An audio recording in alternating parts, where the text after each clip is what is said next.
Police in this country kill 1,000 people a year, and 99% of those people face no charges. And even within the context of that 1%, the majority face no jail time. This is an unaccountable aspect of our society of quote-unquote criminal justice.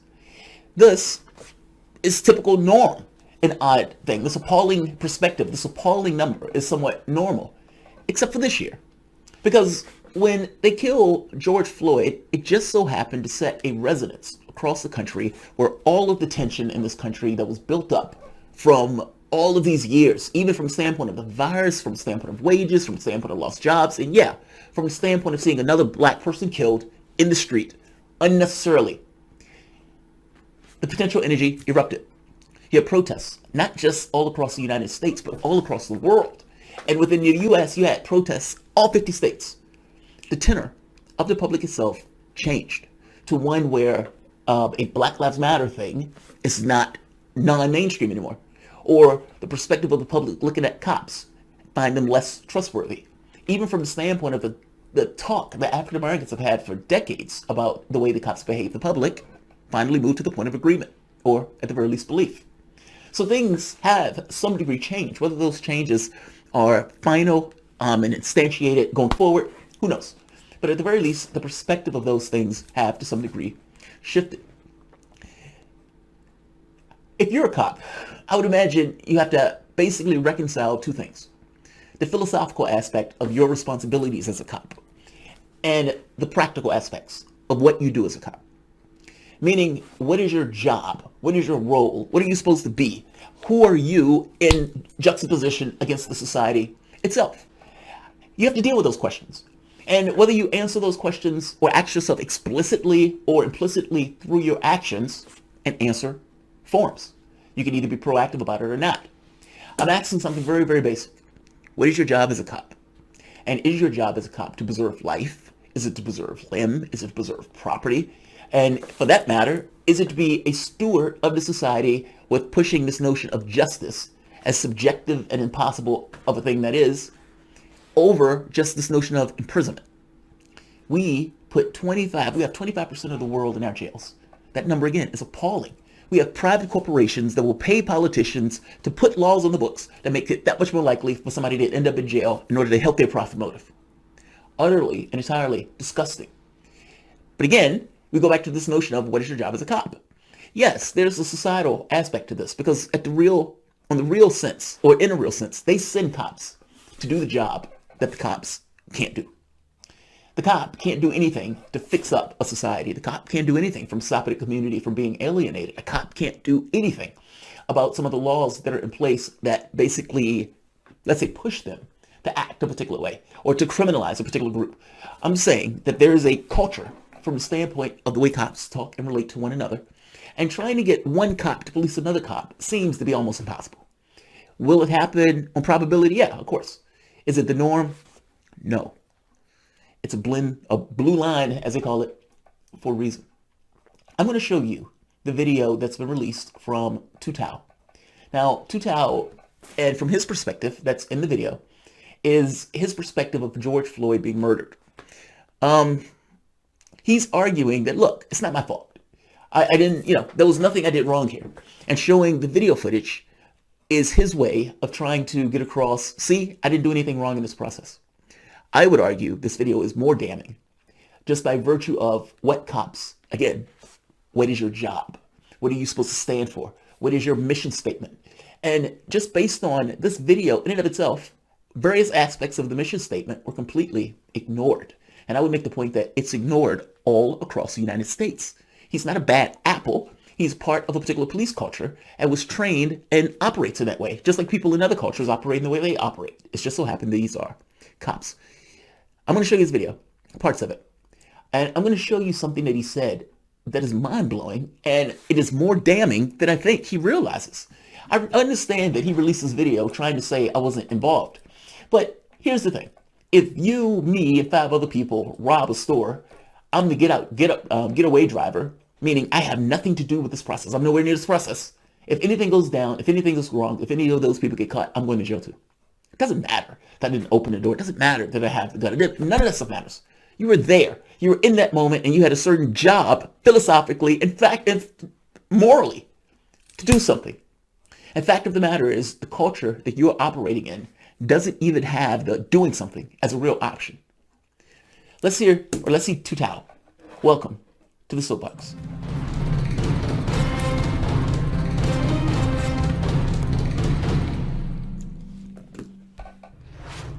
My name is Jamarl Thomas. This is the Progressive Soapbox. Guys, if you dig this content, please like, share, and of course subscribe. You can always support this content through PayPal or Patreon. This content is brought to you by you, and I appreciate you the opportunity for allowing me to do it. So let's just get to the video. And I'm going to make the point of why I think it's more damning, and it does not clear him. Now, whether that's specifically legal or not, that's going to be something that's going to be argued in the courts. But I would say this is more of an indictment, not less. Let's see Tutao's video. This is a news agency that's kind of talking about especially for me, my heart kind of sank. This morning, newly released video shows what former Minneapolis police officer Tutao thought when he learned George Floyd died, and what Tao says he could have done differently. I guess it would be, more observant towards Floyd. This footage, part of Tao's 1 hour and 40-minute interview with investigators. Tao explains how Officer Derek Chauvin got control over George Floyd. I believe it's a left. Have you seen that or used a maneuver similar to that? No. The interview's release comes a day after Tao's body camera was filed in court. Video his lawyers believe helps prove he shouldn't face criminal charges, including aiding and abetting second-degree killing of George Floyd. Tao trying to control the growing crowd as other officers restrained Floyd until he lost consciousness and later died. At one point, Tao confronts this woman in the black sweatshirt. She identified herself as an off-duty firefighter.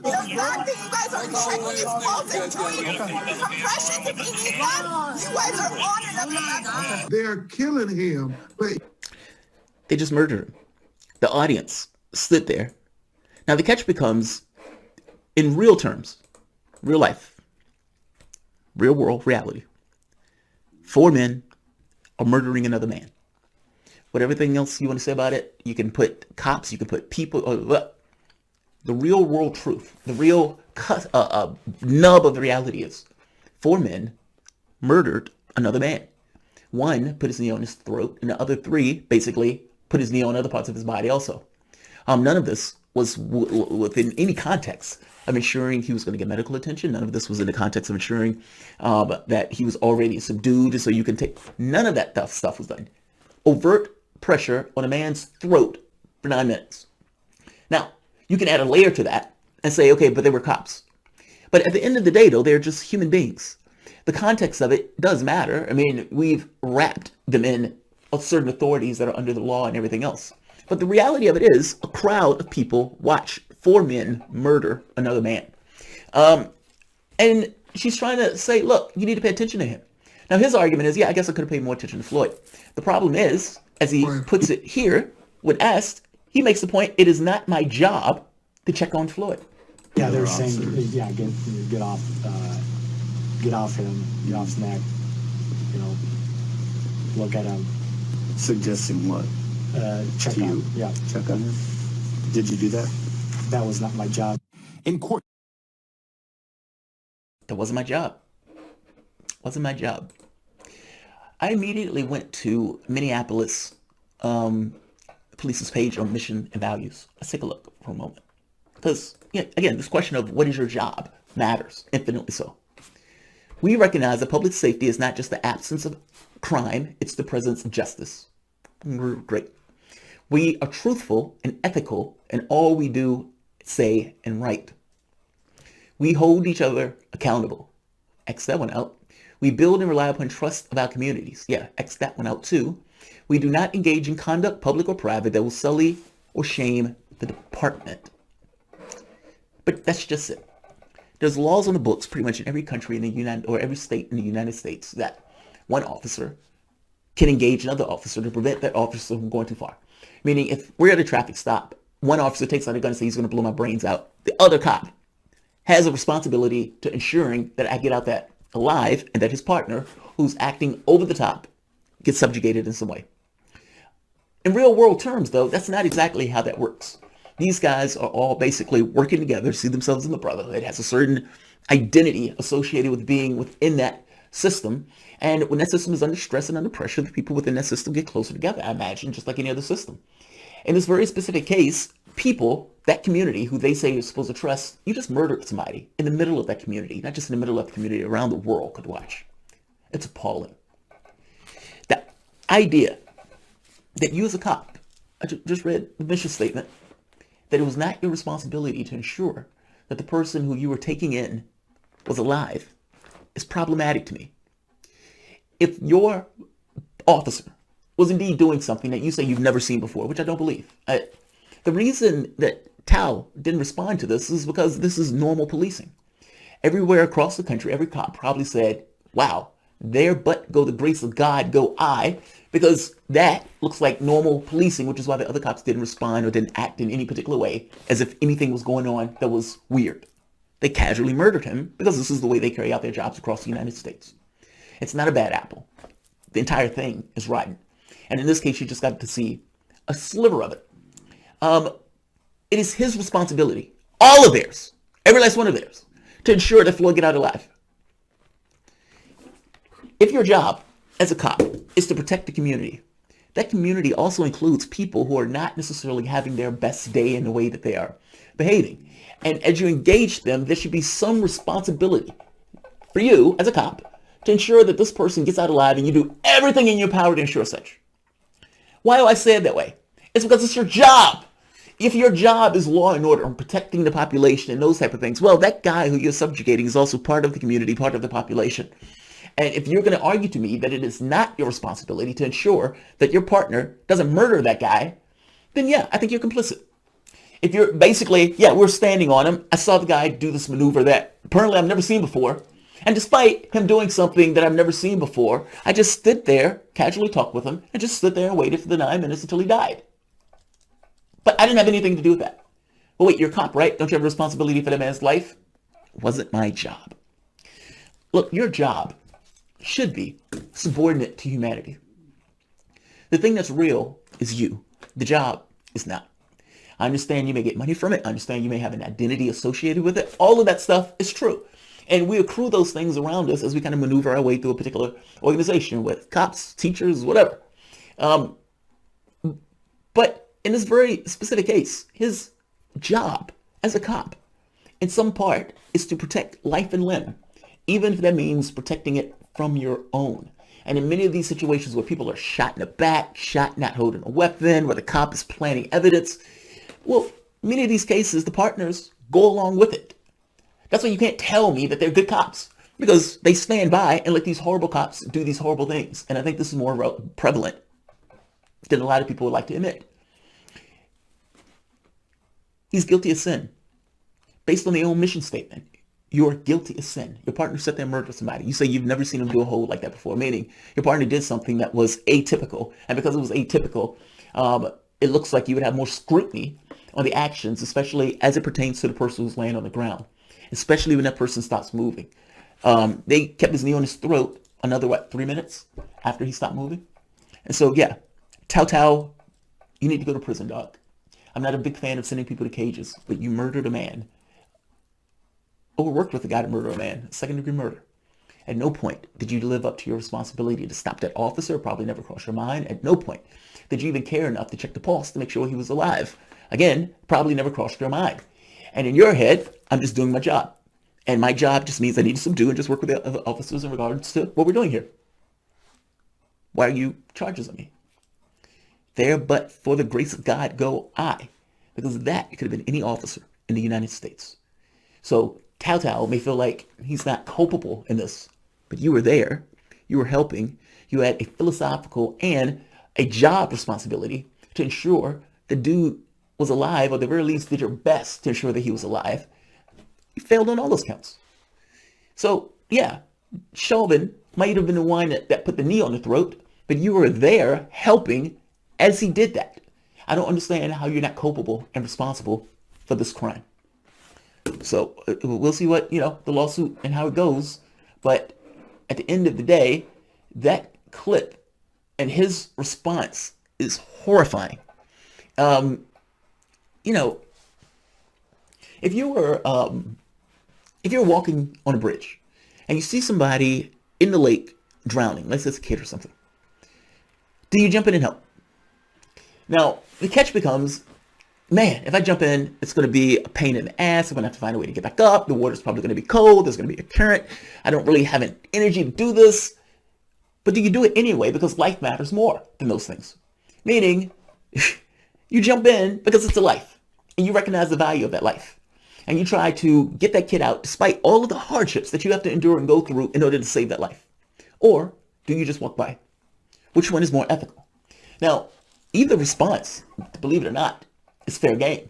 You can have society and a culture that think either one of those things are perfectly apt and perfectly okay. Keep in mind, we used to have slaves, and Rome used to whip their kill their people in a ring. But from our point of view, what's the correct action?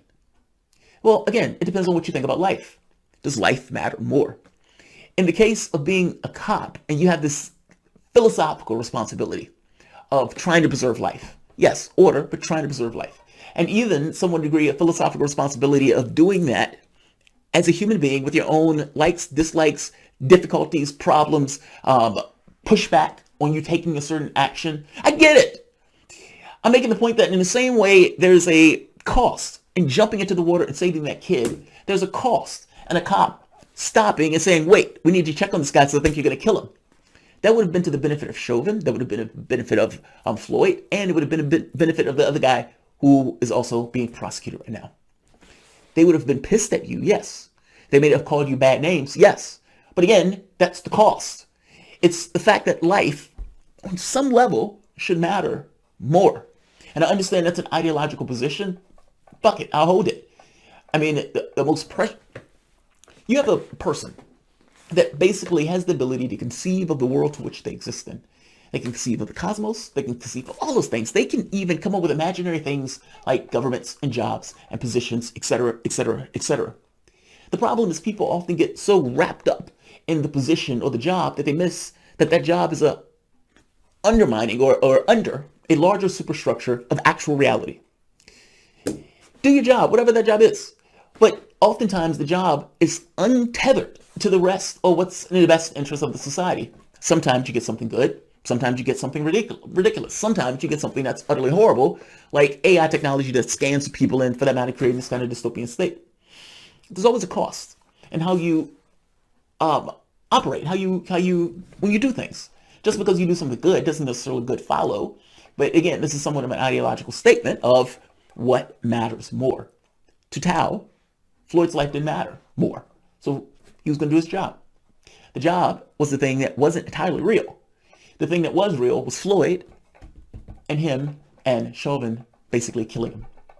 I'm saying superseding and going beyond this notion of what it means to work in a particular way and going to the notion of what it means to just be a person and understand that the person part, the human part, matters infinitely more than the undermining substructure of the job. I'm not saying it's easy. I'm not saying there's no consequence. I'm just saying what's more right. Is it more right to save the kid? Is it more right to go beyond and understand that this is a job? The guy's alive. I need to save the guy's life. The job isn't real. Look, I think that's rare that people do that. I think oftentimes people do have to function from the standpoint as if the undermining or underlying system that we have conceptually is indeed somewhat real, and we focus on it because it allows us to live. Living being the real part of it, but the same token, the imagination of the jobs and the other organizations that we attend to in order to kind of get this kind of substance, this kind of stupid human trick. Those things aren't, but those things are absolutely entirely required in the way that we operate in order for us to even get to the point of actual living. Look, I'll end it here. I'm just saying, the idea that as a cop, it is in no way your responsibility to ensure that that person comes out alive if there's any chance that that person can come out alive. And you think it is not my responsibility to do that. I'm sorry, that is a mind-blowing statement. And in and of itself, that should be indicting, especially when you look at the responsibility of cops. And cops are supposed to police other cops. Why? Because at the end of the day, the person who you're arresting is indeed a person that is part of your particular community. And if there's any value to life at all, you have to be able to supersede the job. Meaning, your job as a cop, if somebody is acting horribly towards a person, it's your responsibility to intervene into that. And it's your responsibility because that person is a person also in our community. And that person's life has value. And we accept that value. And so if you're doing the job itself and you go about bringing somebody in, that's one thing. You are no longer doing the job if you are using murderous force or this kind of maximum justice that these guys impart.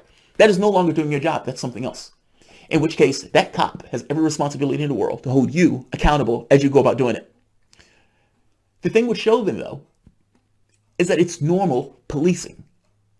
So none of them even had the wits about them to think that anything was going wrong in the situation. So I hope you understand what I mean. The normality of that video is the disturbing aspect of that video. Yes, it takes 9 minutes, but it's something that happens all across the United States every day, and nobody watches. Nobody has this footage, even though you can find other footage, but that footage hasn't necessarily taken off in the way this has. Tutal, I'm not a big fan of putting people in prison, but you need to go to prison.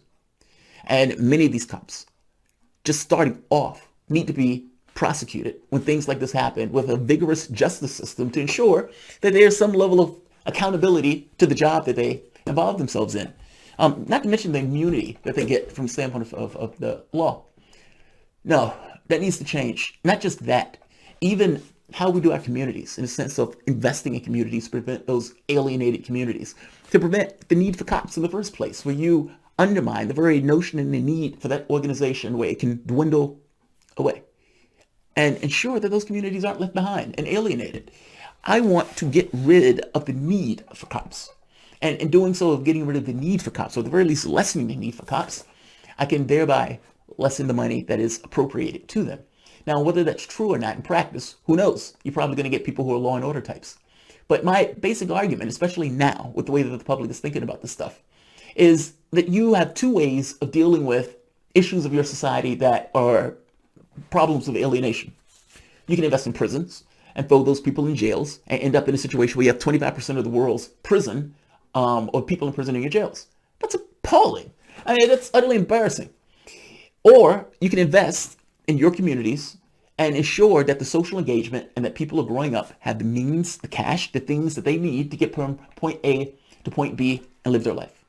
You cut down on the stress of their life. You ensure that they can go to school to the degree that they want to go to school, or for that matter, won't go hungry, or for that matter, even the lowest common denominator has a place to stay and is warm in the winter. If you have a society like that, then the issue of crime and everything else goes down. Crime is a rational act of somebody who's in a particular community where they can get advantage in that community. That's not everybody, but poverty incentivizes that type of behavior. Eliminate the poverty, you would eliminate a lot of the other issues that kind of escalate from that very basic point. All right, I'm going to end this because this video went way too long. I'm going to say like, share, and of course, subscribe. And I will be back in a few moments. I have a few videos to get in.